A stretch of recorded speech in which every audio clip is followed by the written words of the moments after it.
This is your ultimate stop for everything sports. The Golden State Media Concepts Sports Podcast. Should I say more? From the NFL, MLB, the NBA to MMA, it's all in here. The Golden State Media Concepts Sports Podcast. Listen now.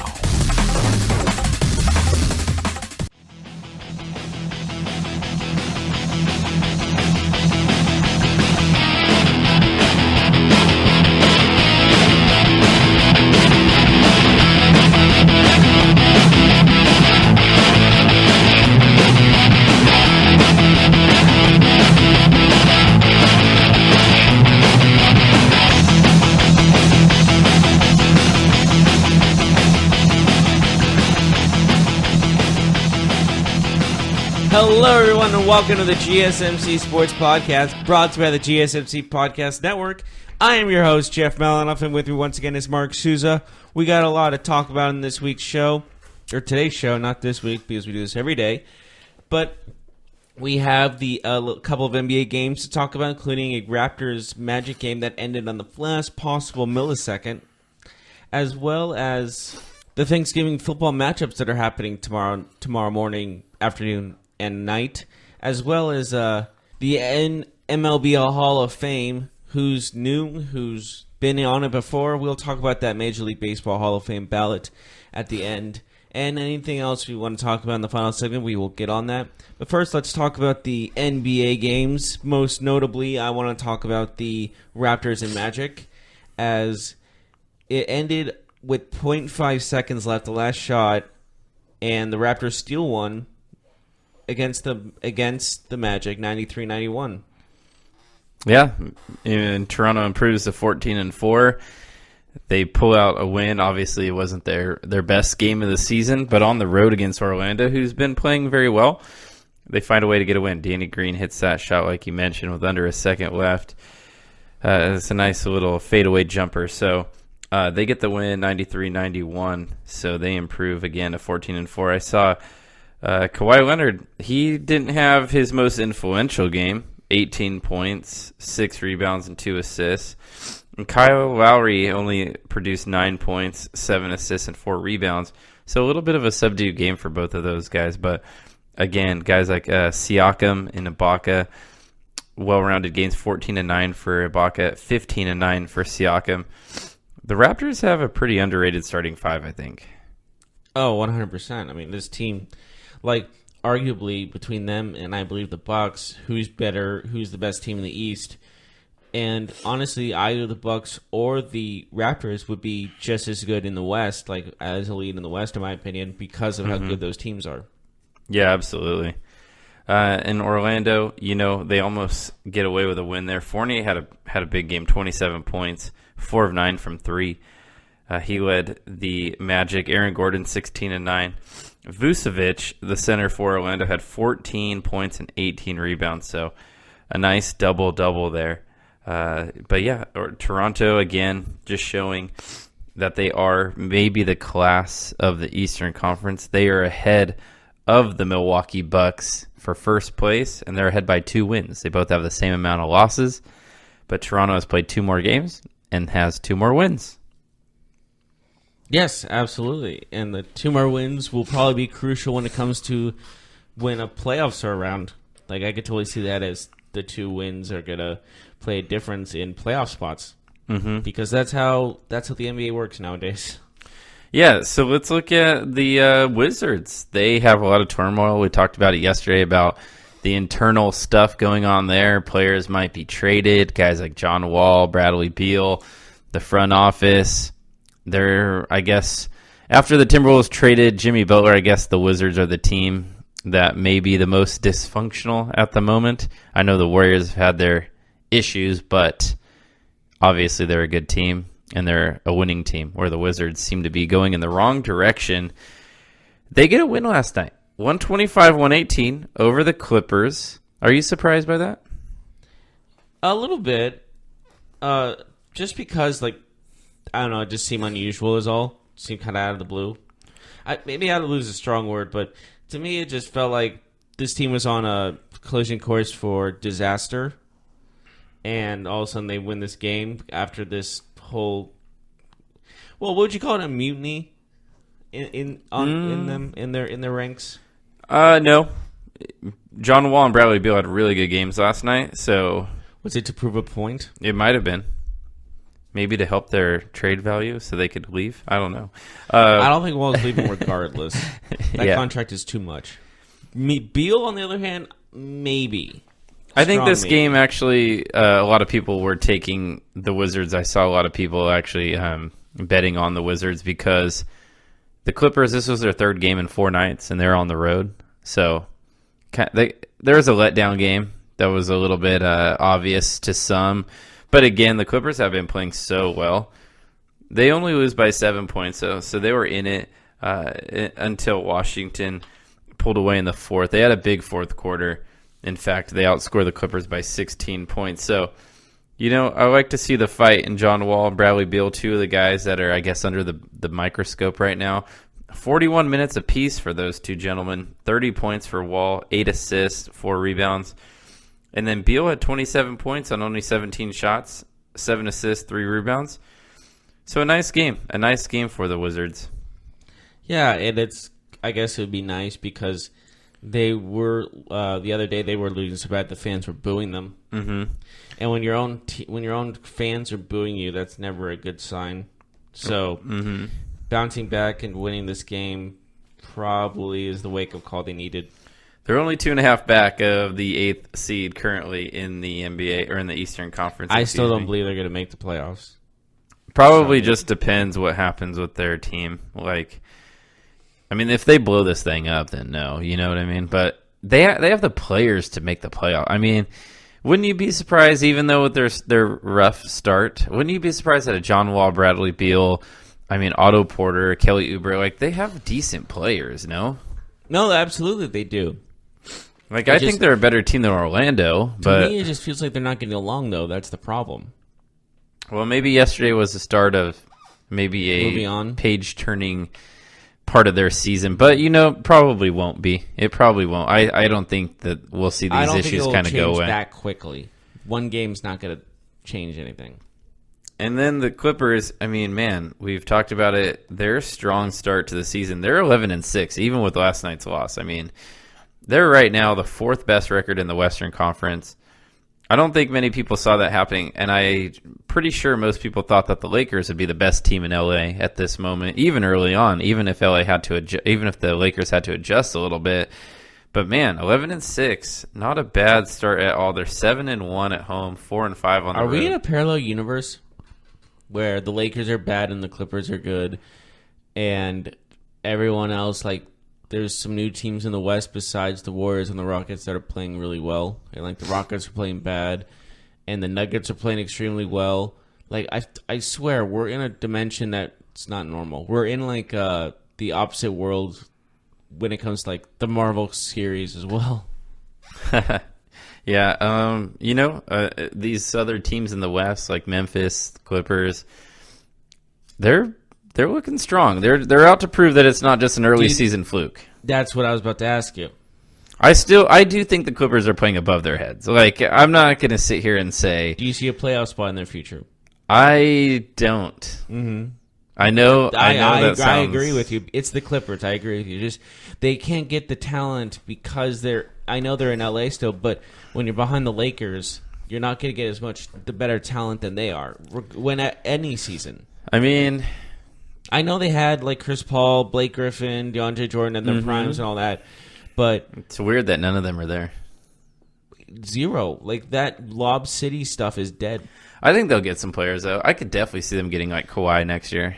And Jimmy Butler maybe too, yeah, supposedly. But I don't know. They're not the Lakers, right? They don't have the aura of being a Laker. They don't have when you put on the Lakers jersey, it's different. You look at that different than the Clippers because for most of us, Jeff, for us, guys like ourselves, we've always known the Clippers. Yes, they had a decent little run there, but we've always known them as being one of the worst teams in the NBA, right? Mm-hmm.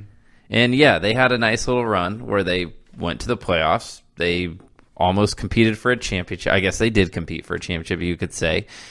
And they were right there. They were close, but yeah, obviously the Lakers have that mystique. They have that, what is it, 20-something titles that they have? 16, 17 titles? Yeah, I can't 55. I think it's 74. 107. Yeah, so I don't think that they are a playoff team despite their strong start, but I think that this is definitely a season they can build on. And if you add a guy like a Kawhi or a Jimmy Butler to this team, right, like maybe they are one of the better teams in the West next year. They got some young players, so. Yeah, I'm just really interested how the free agent market will go because, like you said, Kawhi and Jimmy Butler are both like names they said the Clippers can reach out and get because of LeBron being in the Lakers. Maybe LeBron going Lakers is the best thing that ever happened to the Clippers. Yeah, and it might be something where someone like maybe a Kawhi Leonard will want to go to the Clippers so he can kind of be the other guy in the city. Like, you know what? They have LeBron. I can go join the Clippers and we can have a little rivalry there. I think it's cool. Like I think that would motivate some people. And I keep saying Kawhi because I know that I feel like he's the guy. He's more likely to go there than if he leaves Jimmy. Toronto. Like I feel like he's going to the Clippers, in my opinion. But he might even stay in Toronto, just how good they're playing. Yeah, I think that's a real strong possibility that he stays in Toronto. But yeah, the Clippers. I mean, you got to give it to Doc Rivers. Like we just talked about it. We've seen a ton of change with this team, and I think even their own biggest fans are surprised. Honestly, I was expecting him to get fired like maybe a season or two ago. I think everyone else did.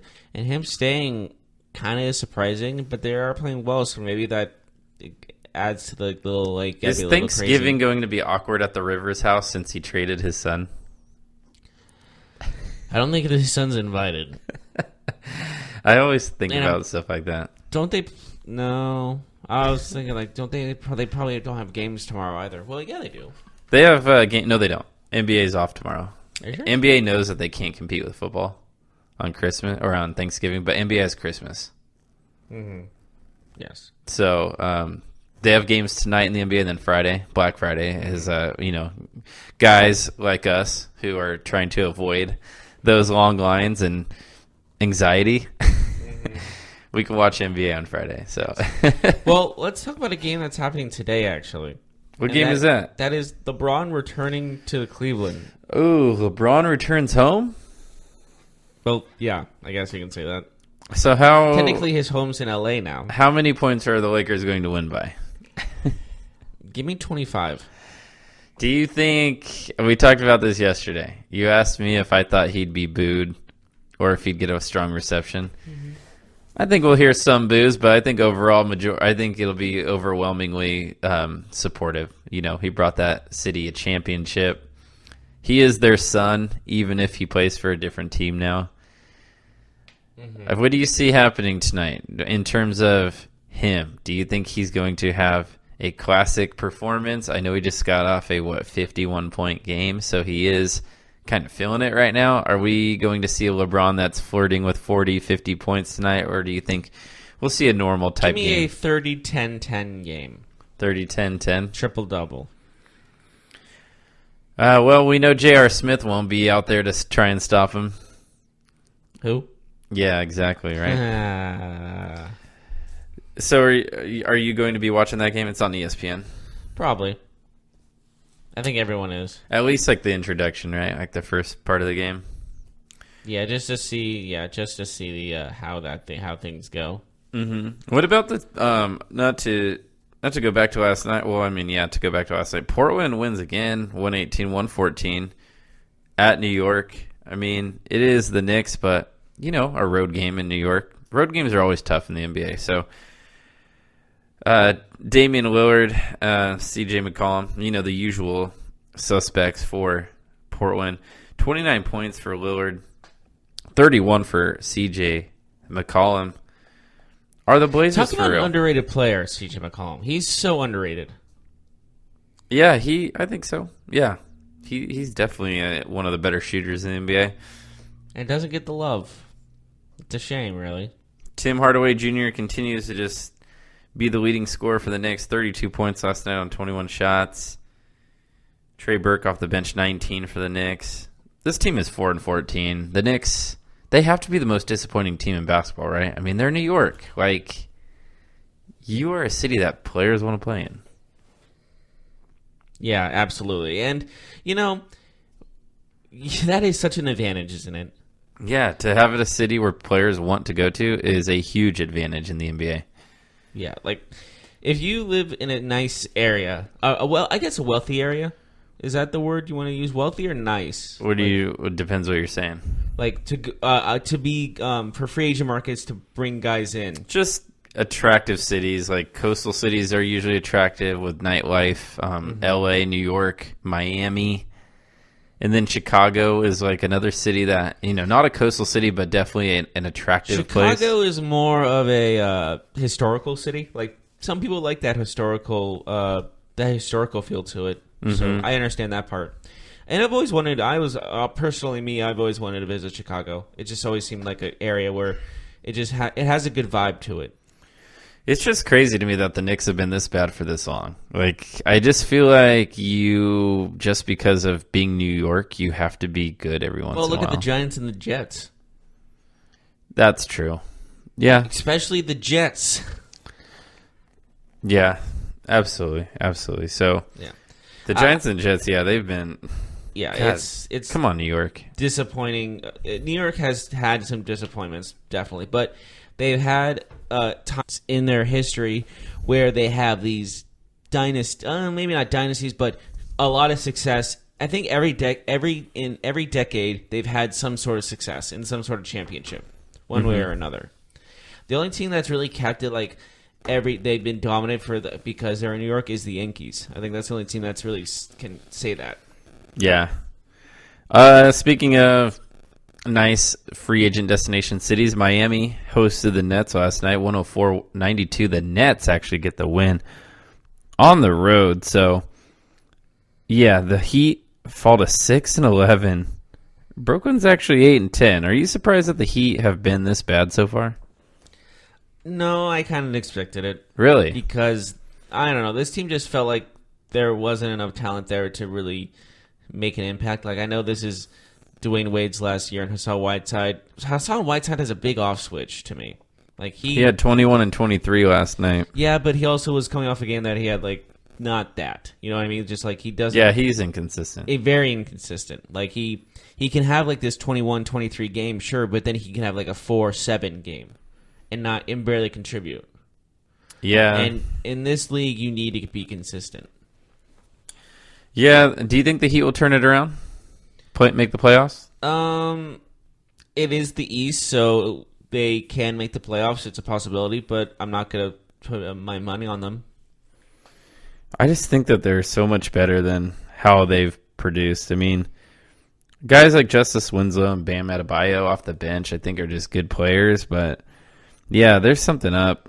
They need to change. I think they need maybe a trade or something like that. I know they try to get Jimmy Butler, but we'll see. Hey, what do you think about Markelle Fultz and his agent have informed the Sixers that he's not going to be playing until he sees a specialist for his shoulder?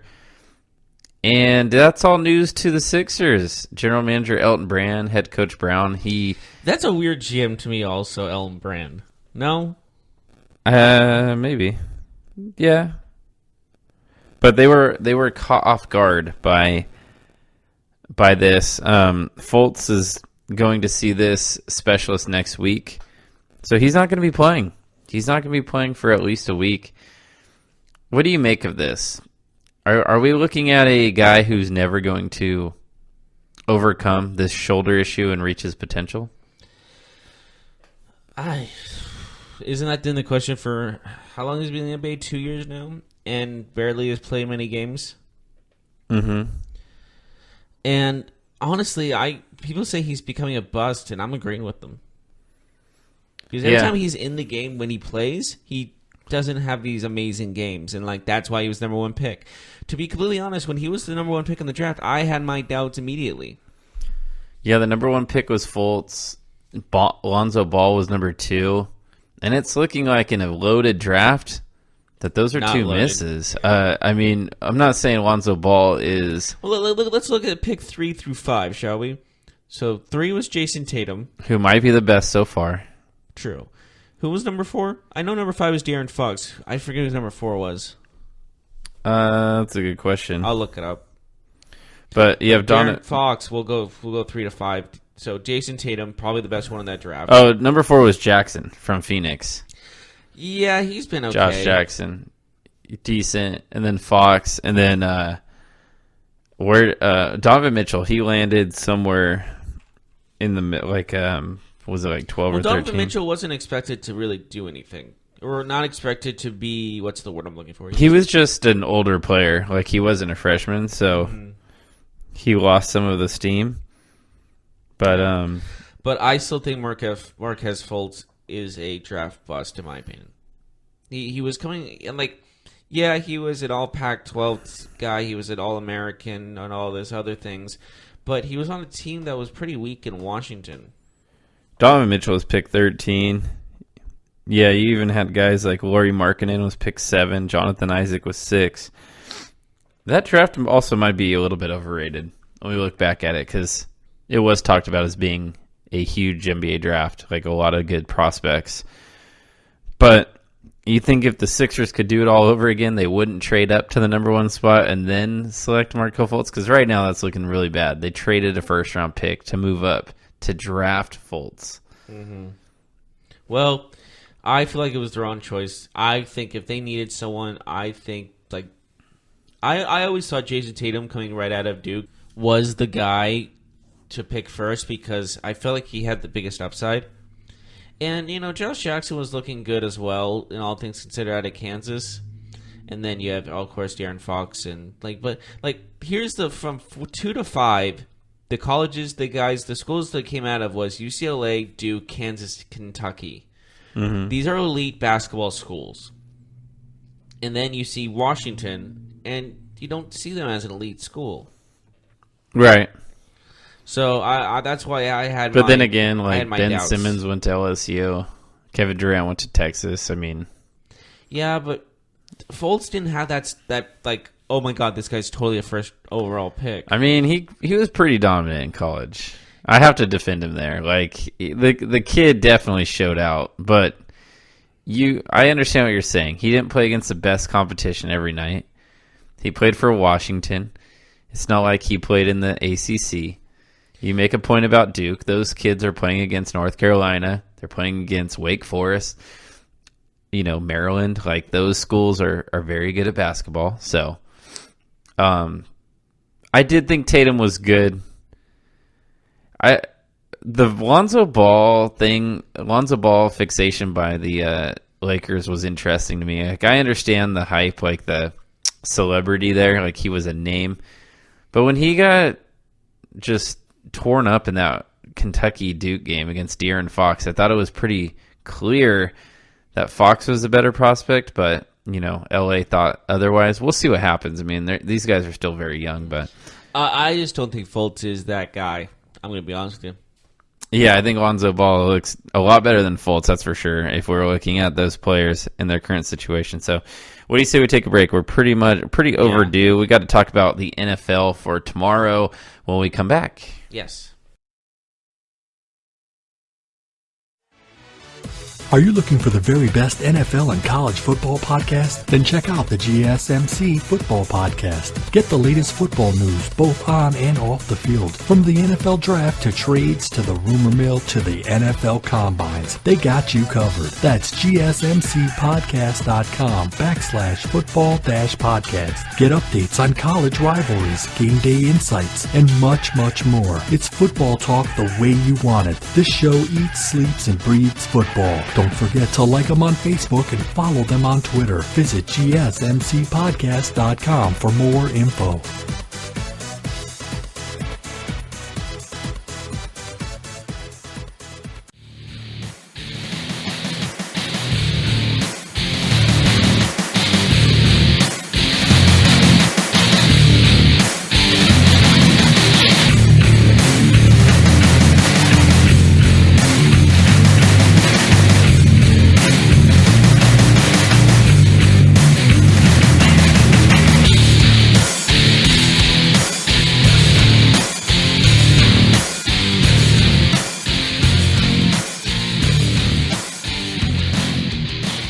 Welcome back, everyone, to the GSMC Sports Podcast. We finished talking about the NBA. Now we're going to the NFL, and that's Thanksgiving tomorrow. Thanksgiving. Oh, God bless Thanksgiving. Thanksgiving food and Thanksgiving football. That's what America does, right?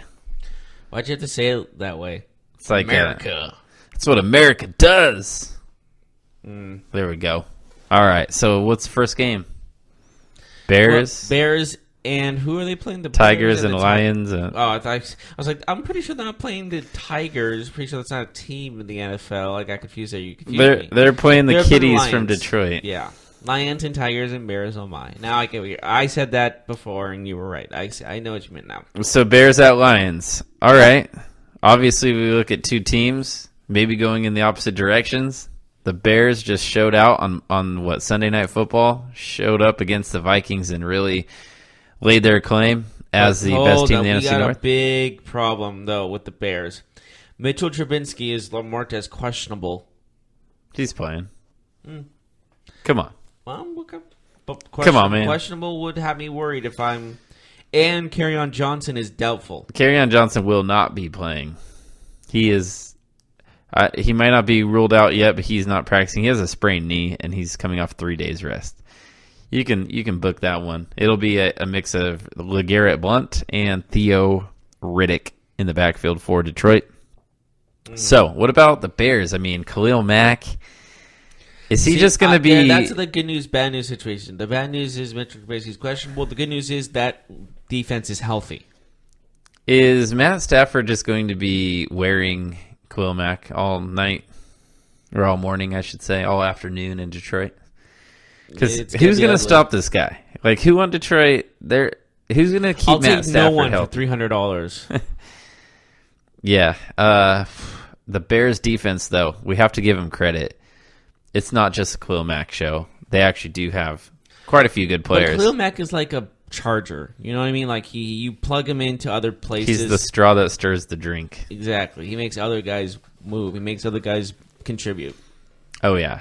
We all know how it is. When you have a dominant pass rusher, it makes everyone on that defense look good. And another thing that's pretty crucial is the Bears are top of the NFC North and have a firm lead on the NFC North, and the Lions are way in the bottom. 4-6. They're only they're right behind Green Bay. They're close to getting just like 2-5 in their 5 losses are in conference play, and 2 of them were division losses. So they've lost the 2 division matchups they've already had. I'll tell you what, if Detroit wins this game, it would be an upset, obviously, but it would create some drama in that division. If the Lions win? Yeah, because it would only be 2 games separating the worst team from the best team, and then you have all 4 teams kind of in the mix at that point. I don't think that's going to happen, though, unfortunately. I don't think so either, but you never know. Detroit's at home. It's a short week. They're at home on Thanksgiving. What do you think the score will be? The score will be 21-6 Detroit. Or Wow. not Detroit, Chicago. I apologize. Oh, okay. Chicago. I was gonna say. Chicago. You're over here talking about the Lions just the getting Detroit beat. Chicagoans. No, Chicago Bears all the way. 21-6 Bears. Okay, so you don't think the Lions will score a touchdown?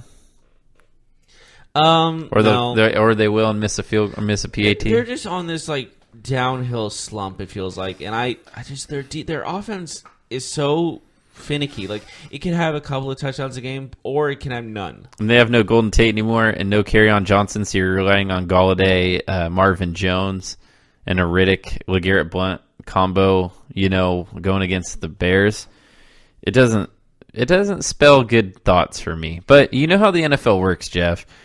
Teams that look bad all of a sudden look good the next week. It's a very finicky game where, you think you have a good read on a team and something weird happens. Would you actually be shocked if Detroit came out and won this game? I'm not going to lie. They're coming off of a win against Carolina. I would be surprised, all things considered. I mean, we were surprised that they beat Carolina, right? Yeah, but Carolina, they did not play well that game at all. Right. That was not the Panthers. You know what I mean? It was more of the. I mean, I see what you're saying. It was a wounded lamb. I see what you're saying, but the Bears could also maybe not play their best game. We'll see. I have 27-16 Bears winning. 27-16? Mm-hmm. Okay. A little bit higher scoring than yours, but I feel that the Bears will win. I think they'll win comfortably. Are you trusting more on the running game, or are you trusting more on the passing game to score for Detroit?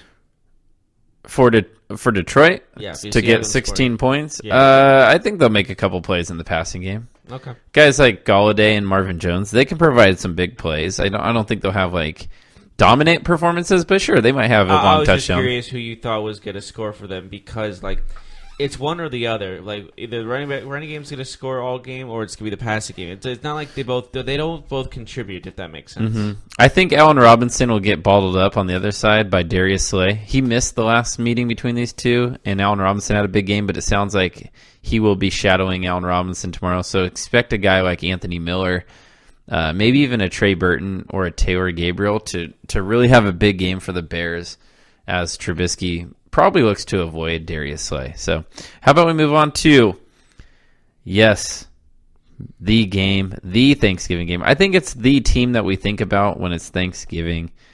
The Dallas Cowboys.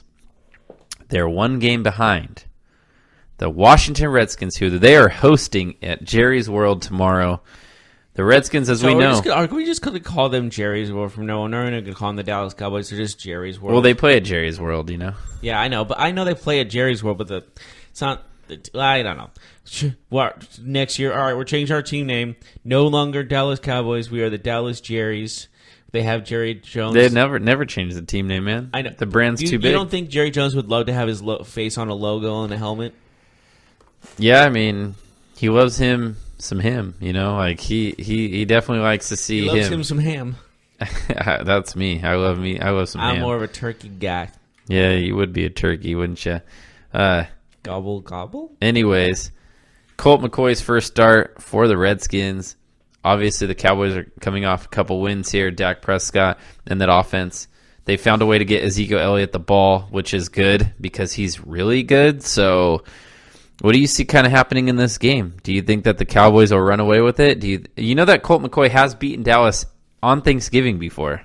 Yeah, but the thing is with the gruesome Alex Smith injury, which they keep replaying, which I think is wrong. I think you should stop. They should stop doing that. But overall, I say that Colt McCoy has a lot to prove and thinks like this team is in a good place to win this division and still make the playoffs. He's just got to manage the game like Trent Dilfer saw with the Ravens in 2000 and just get them to the playoffs. Do you think they can just manage games though and win with Colt McCoy? I mean, Alex Smith, I know that they did it with him, but at Alex the same Smith helped more than he managed more than just the game. Okay. With that being said, I just don't know if the Redskins are explosive enough or their defense is good enough to just kind of manage games and win in the NFL. I guess we'll find out on tomorrow now, won't we? That's when it's gonna those questions will be answered in this game against Dallas. My issue with the Redskins is that their offensive line is pretty banged up, and it has been for some time. And, you know, we saw Alex Smith, his season being ruined because of a sack where a couple players, Kareem Jackson and J.J. Watt, got to him. It's hard for me to think that the Redskins will be able to stop DeMarcus Lawrence and that defensive line, which we know is pretty good. It's hard for me to feel like they're going to be able to stop those guys and keep McCoy upright and able to make plays consistently. So, with that being said, what's your score prediction for this game?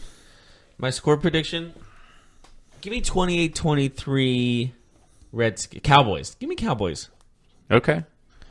All right. I was thinking about the Redskins, but you know what? I think I'm going to agree. I'm going to take it. You can change your mind if you want. Is this your upset pick?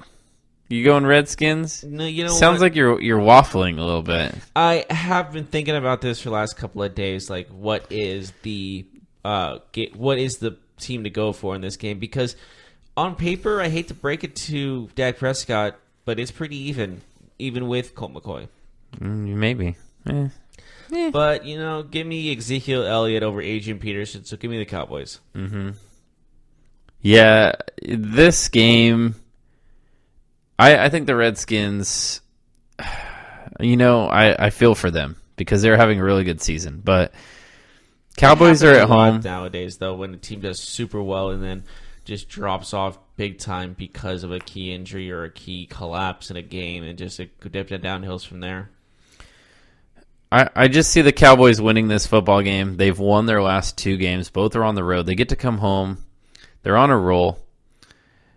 I don't know if it's going to be the prettiest win, but 31-17 is the score that I'm going with. I just think that the Cowboys defense will make some plays that will give them either a defensive touchdown or some short fields to work with. I just like the Cowboys defense really dominating this game, that defensive line. We know how important the line of scrimmage is in football, and I think the Cowboys dominate the defensive line and the offensive line in this football game, so I don't see how the Redskins can win this game. Not tomorrow. So let's move on to the last game. Maybe the highest scoring game on the slate. It has the ability to be the Falcons at the New Orleans Saints. We know how impressive the Saints have been. Man, what can you say here? The Falcons have had a tough season. It looks like they will miss the playoffs. If they do, in fact, turn it around, it has to be tomorrow. It must be tomorrow night. Do you think the Falcons have a chance against the Saints, who are just rolling right now? No. I hate to break it, but the Saints are the best, if not they're one of the best teams in football by far. It's them, the Rams, and I'll still put the Chiefs up there, but those three teams are just head and shoulders above the rest. That's true, but, good teams can lose games, and with it being a division game, how much of a chance do you give the Falcons to actually pull off an upset tomorrow? Like, if the Falcons were to win this game like 34-31, would you be I'll shocked? be surprised a little bit, to be honest. A little bit, right? But, I mean, it's a divisional game. Matt Ryan, Julio Jones. You could see a path for them winning, right? Like maybe a high-scoring game, a shootout. Sure, I could see that. Okay, well, with but that... I still see the advantage going to... do you think the Falcons can stop this offense at all, though? That's the question. Like, do you think Kamara, Ingram, Michael Thomas, Traquan Smith, who's questionable, by the way, but do you think that these guys can be stopped by that Atlanta defense that's been one of the worst in the NFL? Easy no. Yeah. Kamara and especially Ingram, who had a great game recently, they're just on this level in where you cannot stop them. Even if you had a gun and shot them in the leg, they'd still run for a good 50 yards. Kamara is that fast. He could probably hop by most people in the NFL. So what do you think the score will be tomorrow for the Falcons at New Orleans? I don't see the Falcons playing well, so give me a 38-10 win for the Saints. That would be another strong defensive game by the Saints in that regard. Yeah, I just think that the offense is going to be playing so well that the Atlanta offense will just not really have an opportunity to really take advantage of situations. Does that make sense? It is definitely an advantage to play defense when your offense is that good. Yeah. Gives you a cushion. Do you know that the Falcons are 13-point underdogs, which seems super high? I can understand just how well the Saints been playing. That seems so high, but I think the Saints will score over 40 points, and I see something like a 45-27 type score. It's you think Thursday. It's gonna be that close? That's an 18-point win. I wouldn't. You'd consider that close? Yeah. 18 points is a lot. Well, for this game it would be. Well, in my opinion. Yeah, I mean, I think the Falcons are good enough to score points. I would definitely say they score more than 10, but Saints defense has been playing good. But you got to just look at that offense for New Orleans. Drew Brees is just playing at an exceptional level, and I think what we saw the other night with Mahomes and Goff, I think the Saints. You know what? I think Sean Payton is a kind of coach that he kind of likes to one up another team or another coach. I think we're going to see the Saints really run it up too. By the way, I know, and I think we're going to see the Saints try and make a statement because the spotlight's on the Rams right now. We saw what the Rams did on Monday night, and I think Sean Payton watched, and I think that he is going to remember that when tomorrow comes around. So, all right, so you have 38-10 Saints. I have 45-27 Saints. We both like the Bears, the Cowboys, and the Saints tomorrow. So, yes. Why don't we head to a break? When we come back, we got to talk about some Major League Baseball news. Hall of Fame finalists.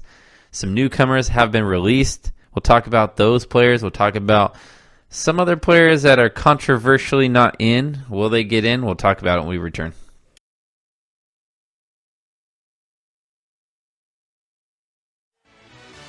Check out the show that's built on the MMA, from the UFC to extreme cage fighting. They got the fights covered. Check out the GSMC MMA podcast. Get the latest news on past or upcoming fights. Join us as we talk to and about some of the biggest names in the MMA, past, present, and future. When it's the fight game, there's just one show to check out. GSMCpodcast.com/MMA-podcast. Don't forget to like them on Facebook and follow them on Twitter. Visit GSMCpodcast.com for more info.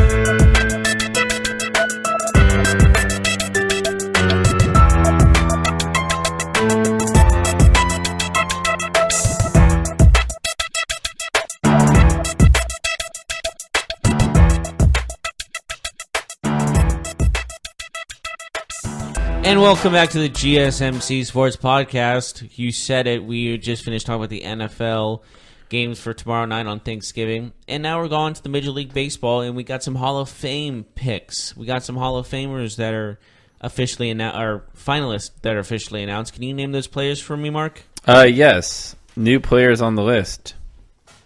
I'll go through them. Give me your first, I guess, response. Your first thoughts, yes or no, that they deserve to be in the Hall of Fame. I won't break down the stats. Just, you hear the name, tell me what you think. First one, Roy Halladay. He passed away recently, and I think that's another. He had he had a no-hitter in the postseason when he was with the Phillies. So yes, I say he was an elite pitcher, and I think he does belong there. Yeah, it's interesting. I'm not sure. He has 203 wins. Yeah, man, I don't know. Like, he had a really good peak. But I don't know if he had the longevity. We will see, though. All right, let's move on to first baseman, Colorado Rockies legend Todd Helton.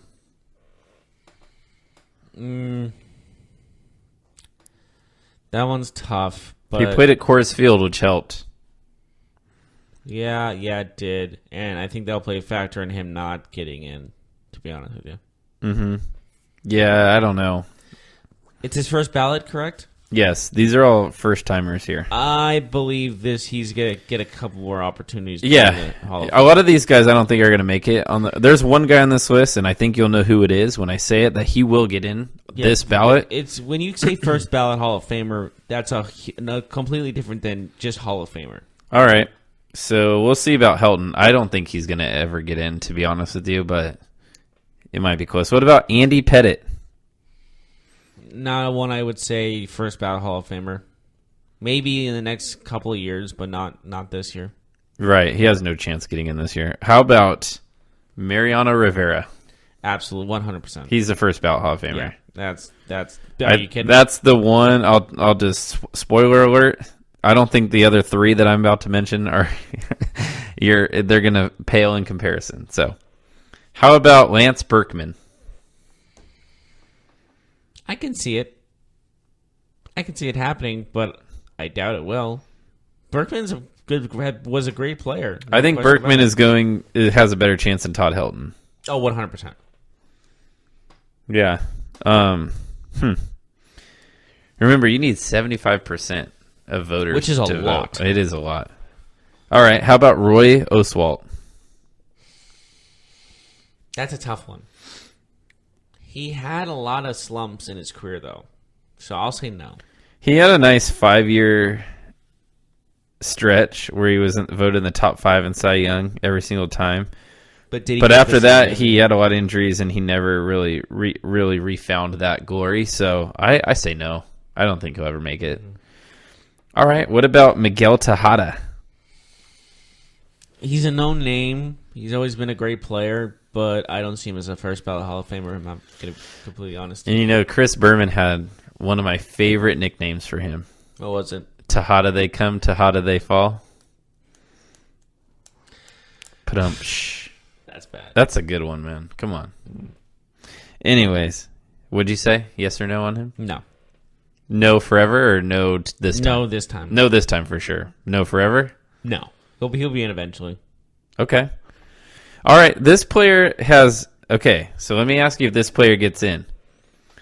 Hits his last chance. If he doesn't get in, he'll never get in.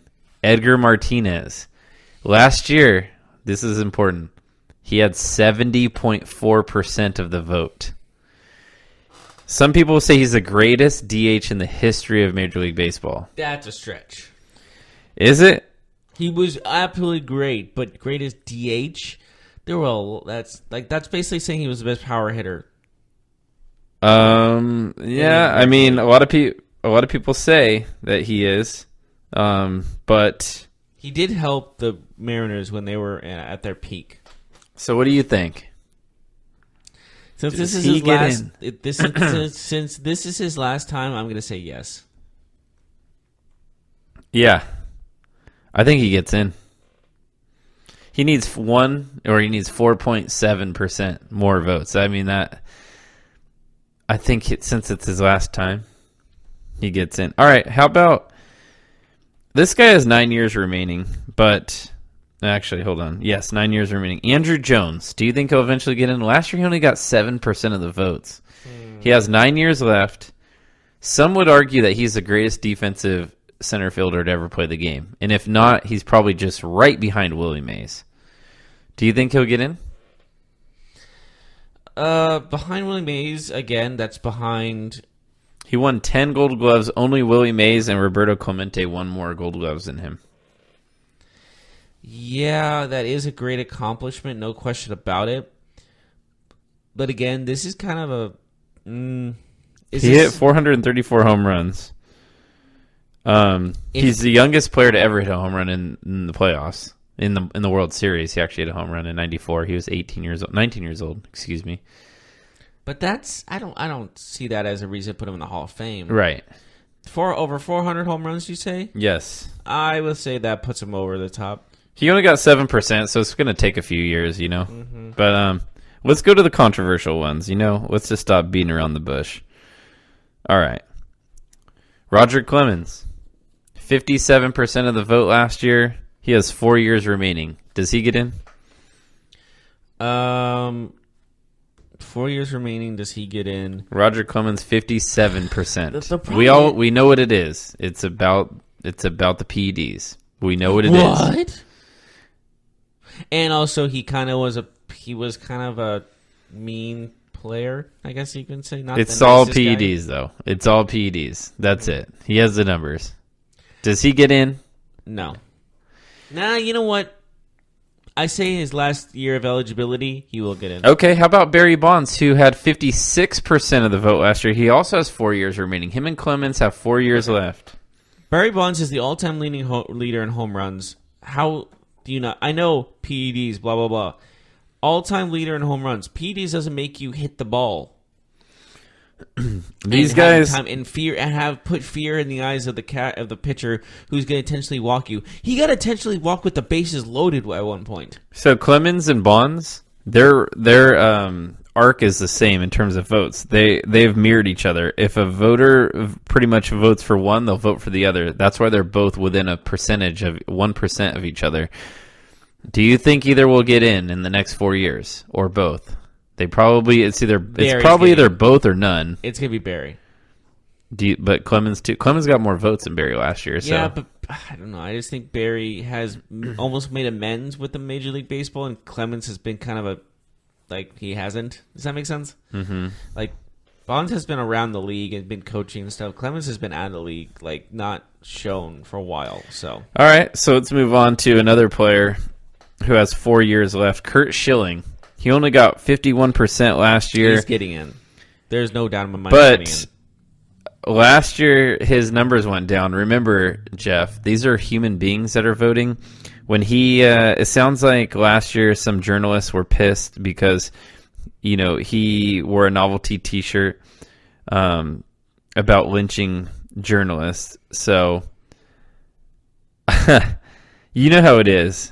He's political, and he's kind of rubs people the wrong way, and that does affect it. I mean, whether or not you agree with that, it does affect it. So that is a, how you say, bad thing to show.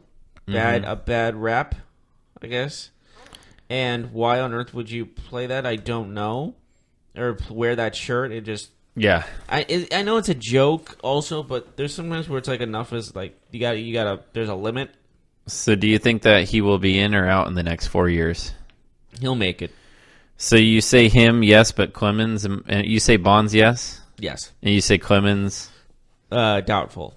But Clemens has the most votes so far of these three. Yeah. He's the closest one, technically, right now. But I think that'll change once the votes actually end. All right, last one for you. Manny Ramirez. He got 22% of the vote. He has 8 years left, so he has a long time left. Do you think he'll eventually make it? PEDs again for him. I know. That's what I'm thinking about. That's a big question mark, isn't it? Mm-hmm. This PED era, do you think it's called the PED era, let's be honest. And do you think... I feel like sooner or later it should not be a factor anymore. I think people are going to forget. Yeah, so I'll say he gets in. Okay.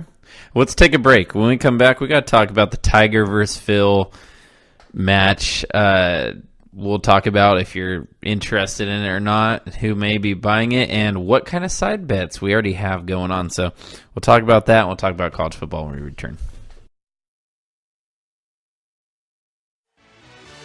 Are you looking for help for your fantasy football team? Check out the GSMC Fantasy Football Podcast. Get today's best advice on who to start, who to sit, even who you should draft. From sleeper picks to red-hot lineups, they got it all covered for you. That's gsmcpodcast.com/fantasy-football-podcast. We'll cover traditional leagues, dynasty, PPR, even IDP leagues. When you need fantasy help, there's just one show to hit up. Don't forget to like them on Facebook and follow them on Twitter. Visit gsmcpodcast.com for more info.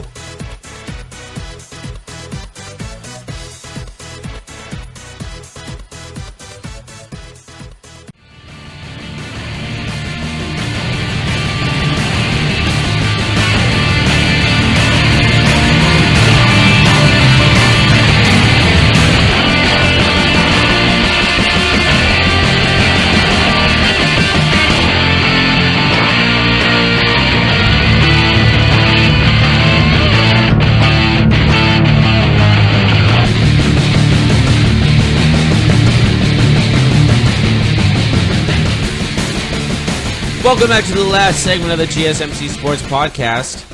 We're going to be talking about the Phil versus Tiger Woods golf thing, fight, matchup. I don't know what they're calling it, to be honest. It's like a fight, it's a matchup, it's a competition. Capital One's The Match is what it's called. But the match, well, it's also on pay-per-view, which I don't know if a lot of people are going to buy this show. Are you buying it? $19.99 I'm is not the paying price. $20 to watch two guys golf. I'm sorry, no. Yeah. My dad might, but I don't It's see your anyone else. job to watch it, Jeff. You need to pony up and do it. Oh, you said your dad is going to buy it? Yeah, So you'll be with your dad, right? Yeah, I'm sorry. My job is to buy To be up to date on this. If I was sports. compensated, no, I'm kidding. I don't know. I'll probably go to a bar or something and watch it. Okay. I'm just curious how they're going to do this. Excuse to get your day drinking on. Oh God, it's in the day. I can just order some nachos. I'll be fine. Yeah. All right. So I'll get some water.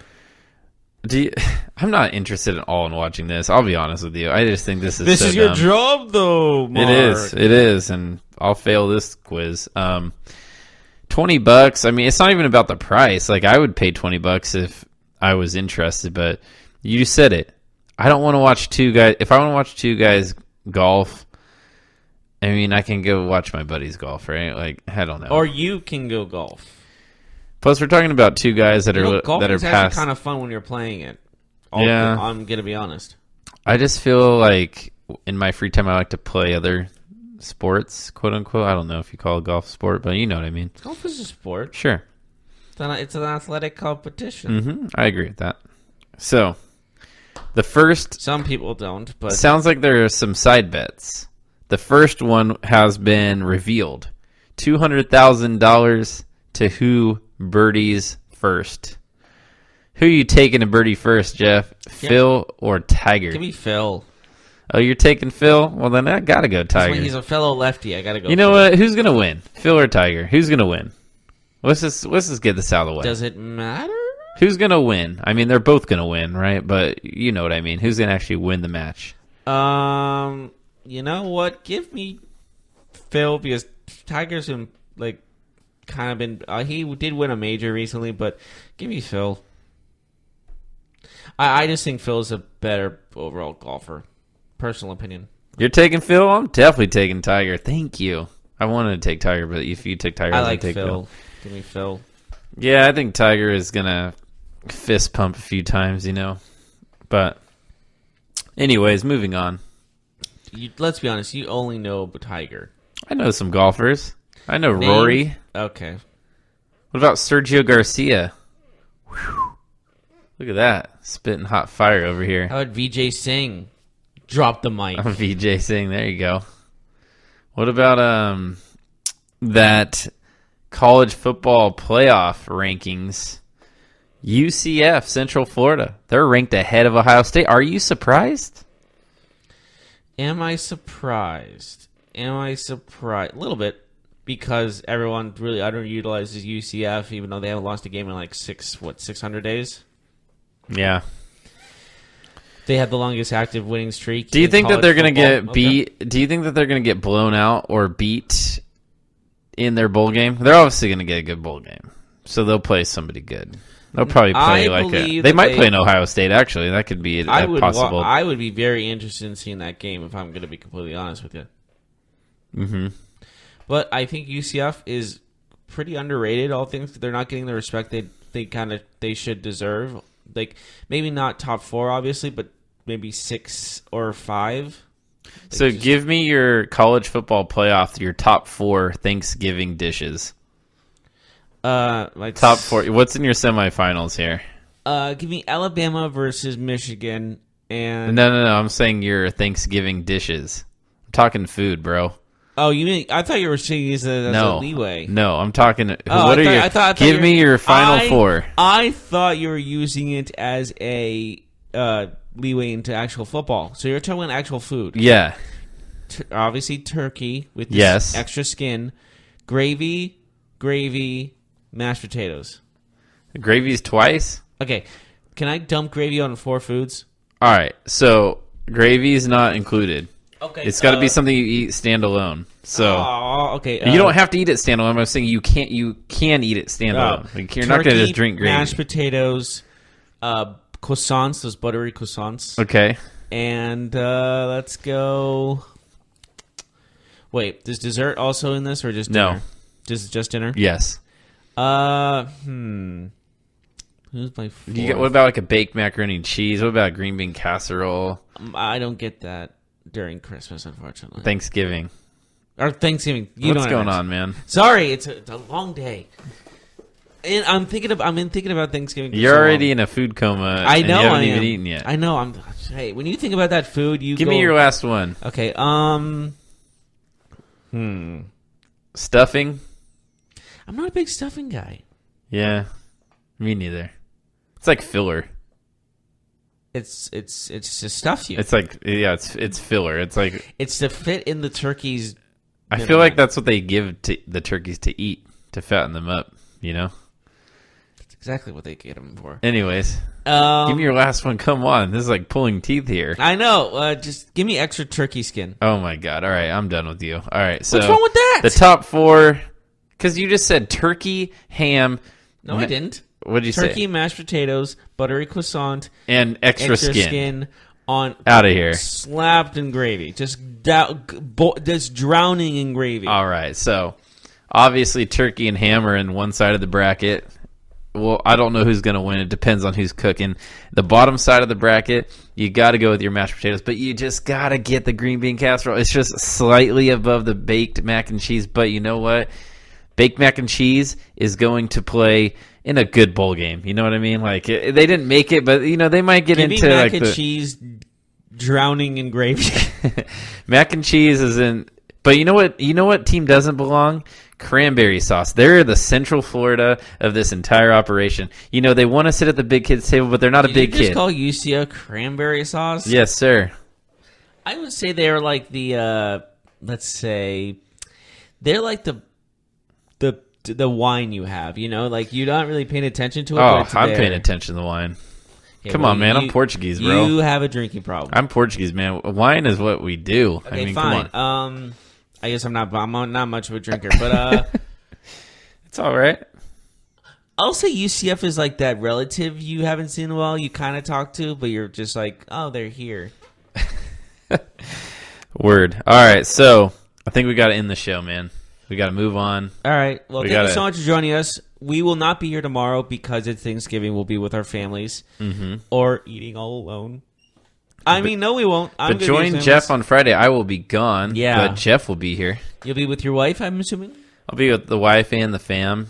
Wait, in-laws or your family? Both. Oof. No, I like it. I got some. In-laws I got versus lucky. family? I got lucky, man. They like I have each other? great family and I have great in-laws. Do they like each other, though? Oh, yeah. That's positive. Anyways, I will be At here least for Friday. now, you know. I will be here Friday doing sports, football, and fantasy football, so tune in for that on Friday. We will not appear on Thursday, and happy Thanksgiving, everybody. You've been listening to the Golden State Media Concepts Sports Podcast, part of the Golden State Media Concepts Podcast Network. You can find this show and others like it at www.gsmcpodcast.com. Download our podcast on iTunes, Stitcher, SoundCloud, and Google Play. Just type in GSMC to find all the shows from the Golden State Media Concepts Podcast Network, from movies to music, from sports to entertainment, and even weird news. You can also follow us on Twitter and on Facebook. Thank you, and we hope you have enjoyed today's program.